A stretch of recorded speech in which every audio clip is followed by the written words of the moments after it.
I actually wrote that yesterday, so I'm not going to be wearing a Saw shirt for this like I should be. Yeah.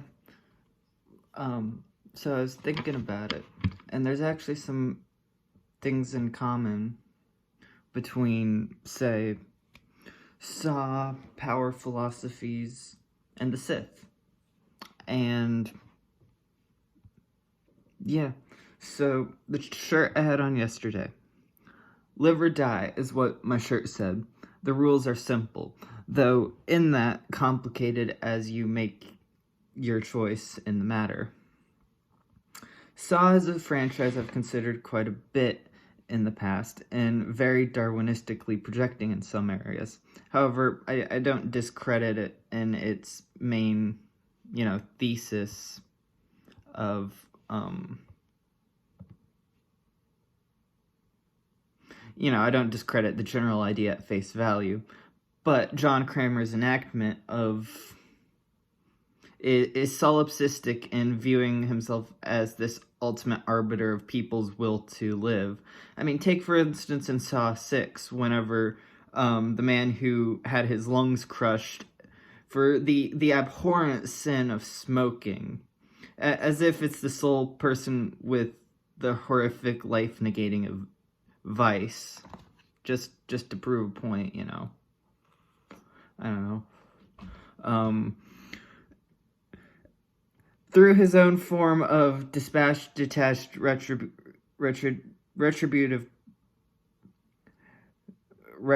punishment. In accordance with terror management theory, the idea is a simple one. How much does one value their own life, though?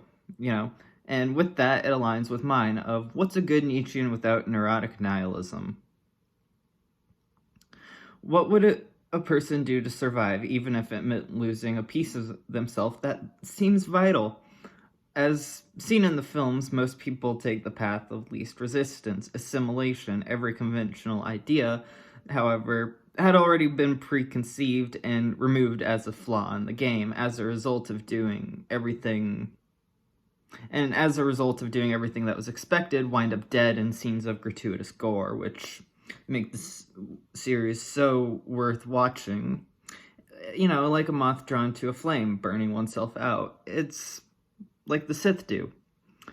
The dark side of the Force in Star Wars has much in common with the power philosophies here on Earth.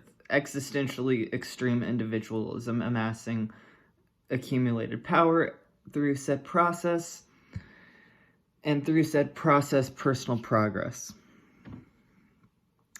Knights of the Old Republic 2 was a game wherein it goes further into depth of the pitfalls of the Sith, as well as Jedi, than Episode 3 Revenge of the Sith does, and presents in its climax of the Republic. KOTOR 2's story, in my opinion, gives case-by-case example of what in the real world I see and have personally experienced in some regard to what I have heard called the Ant Conundrum. This idea is based mainly around the pitfalls in Ayn Rand's philosophy of objectivism, personal appreciation for Ayn Rand and her ideas, as well as my own heavy disagreements with objectivism on some issues currently irrelevant to this, though. Imprinted onto the three Sith antagonists, and at times with one seeming protagonist of the story, flaws in the rash fundamentalist pitfalls and said misinterpretations of egoism. It's neurotic. Darth Nihilus, Darth Zion, and Darth Treya, each emblematic to varying results of the extremes to which such ideas can be taken, and to what end. Darth Nihilus, the name blatantly derived from our own word nihilism, and meaning the same thing in essence, is explained in the game as being a literal wound in the Force,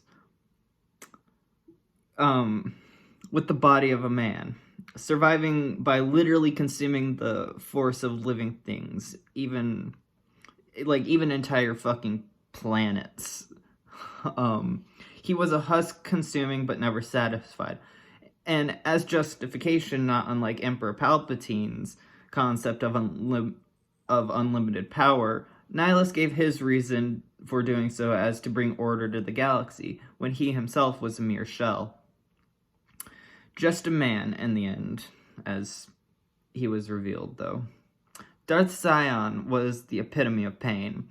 And if you think Darth Vader had it bad, this guy trumps him. You know, Sion lived every existence in excruciating pain, which he himself tended to put himself through. And for what? To live up to a master who he felt abandoned him?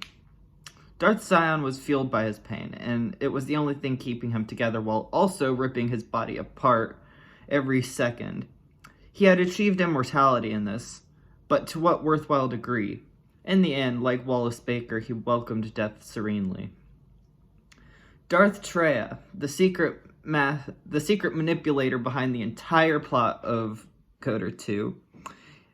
Your character in Knights of the Old Republic 2 is essentially manipulated by her into doing her dirty work, killing her apprentices, Nihilus and Sion, cleaning up her loose ends. Traya goes beyond them in her neuroticism, however. Her end goal is the complete severance of living beings from the Force. She hates it. She hates that it seems to have a direction of its own that she cannot control. She makes her own downfall in the end, like the others. Interestingly, she distinguishes her concept in that Darth Traya is more of an impersonal entity. There must always be a Darth Traya, as she says in the game. And in that, while in the main Star Wars series most understand, there is no Darth Traya. Well, there is the rule of two. The Sith, after time, realized their strength was not in numbers, so they made it an ardent tradition that only two Sith existed at once. One master, one apprentice. As follows, the apprentice would be trained to be stronger than its master for an ensuing culling ritual. Rinse and repeat. Sith are servant to self-centered suicide. They see their shit intentionally as they sow their shit intentionally as the dark side of the Force is, quote, a pathway to many abilities some would consider unnatural, unquote. It is an imbalance in the Force. While some Sith deviated and were more lax in nature with brains and brute, much was simply barbaric. The Jedi, which I negated to mention, there is actually a fourth antagonist in the game, who is a Jedi that turned to the dark side. The Jedi, while having their faults, as an example where the Jedi negate, say, romantic attachment, you know, the Sith do as well.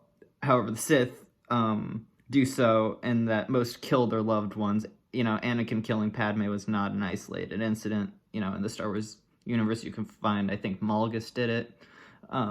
Sion, you know, rinse and repeat. And so, in that, the Jedi restrict and the Sith wreck. Their faults, the Jedi, however, their faults are more broadly collectivistic than I have ever been in, so that's where my place of main argumentation against them would be, so a bit cynical. But their end was, as seen in their utter blindness to what was actually going on around them, you know, you know, the whole prequel trilogy, you know, it was just a counterproductive pride, and you can see where their neurotic nihilism is, I think, with all this.